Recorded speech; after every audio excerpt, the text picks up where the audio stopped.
Hi friends. ఈ నాగమణికంఠ అయితే 'big బాస్‌లో' పిచ్చి లేపేస్తున్నాడని అయితే అర్థమైంది. ఎందుకంటే ఆ విగ్ తీసేసిన సీన్ అయితే ఇన్‌స్టాగ్రామ్‌లో మొత్తం అయితే ట్రోల్ అయిపోయిందనమాట. నాకు ఒకటి అర్థమైంది ఏంటంటే అసలు ఇట్లాంటి పర్సన్ అయితే నిజంగానే 'బిగ్ బాస్‌కి' ఎలిజిబులే కాదు అనైతే క్లియర్‌గా అర్థమైంది. ఎందుకంటే అసలు ఆ బిహేవియర్ చూస్తుంటే ఎన్ని వేరియేషన్స్ ఒక మనిషిలో అనిపిస్తుంది. ఇంత ఆలోచిస్తున్నాడు.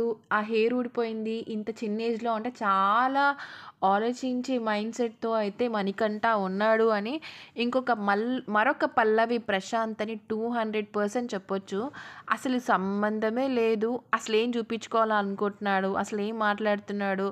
చాలా కన్‌ఫ్యూజ్ అయిపోతుంది. నాకు నిజంగానే కన్‌ఫ్యూజ్ అయిపోతుంది. అసలు ఎందుకు ఇట్లా బిహేవ్ చేస్తున్నాడు? అసలేం జరుగుతుంది? అని చెప్పైతే అనిపిస్తుంది. అసలు మాటకి ఎందుకు కోపమొస్తుందో అర్థం గావట్లేదు. ఎందుకు అరుస్తున్నాడో అర్థం గావట్లేదు. చాలా వెరైటీగా, చాలా వింతగా అయితే బిహేవియర్ అయితే ఉంది. మన నాగమణికంఠది. మీకేమనిపించిందో అయితే నాకు కామెంట్‌లో చెప్పండి. నాకైతే ఈ మనిషి సెకండ్ పల్లవి ప్రశాంత్ లాగా టాప్‌లోకైతే ఎళ్ళిపోతాడు అని చెప్పైతే అనిపిస్తుంది. ఎందుకంటే అసలు ఆహ్, నాకు ఒక సైడ్ చూస్తుంటే నిజంగా సింపతి గేమ్ ఆడుతున్నాడా అనిపిస్తుంది గానీ, సింపతి గేమ్ ఆడితే అంత భయంకరంగా అయితే ఎవ్వరు ఏడవరు. అంత భయంకరంగా ఏడ్చుకుంటూ చేస్తున్నాడంటే సింపతి గేమ్ కోసమైతే కాదు. నిజంగానే బాధైతుంది.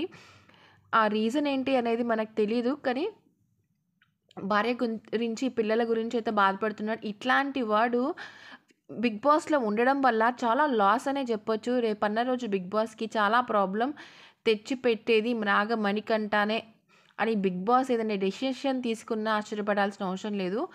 ఈరోజు అయితే నాకు మణికంఠని చూస్తేనైతే నిజంగానే అసలు అసలు ఏం మనిషిరా బాబు! అసలు ఏం మనిషిరా బాబు! అని ఇరిటేటింగ్ అయితే అనిపించింది.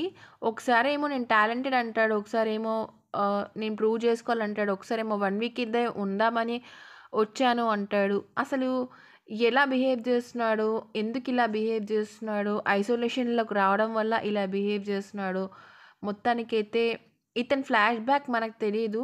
భార్య అంటాడు, డివోర్స్ అంటాడు, పిల్లలంటారు. ఒక్కసారి ఓపెన్ అయిపోయి అందరికీ చెప్తేనే తన బాధ తీరుతుంది అనైతే నాకనిపిస్తుంది. ఇలా ముసుగులో గుద్దులాటలు ఆడుతూ ఉంటే మాత్రం ఇంకా ఇలాగే ఉంటది. బట్ ఏదేమైనా నాగమణికంఠ మాత్రం 'బిగ్ బాస్‌కి' సూట్ అయ్యే పర్సనే కాదు. చాలా ఫిజికల్‌గా చాలా ప్రాబ్లమ్ ఫేస్ చేస్తున్నాడనైతే నాకు ఈ ఎపిసోడ్ చూస్తే అనిపించింది. మీకేమనిపించిందో అయితే కామెంట్‌లో చెప్పండి. Thank you so much for watching friends. Like చేయడం అయితే మర్చిపోవద్దు. ఓకేనా? Thank you so much.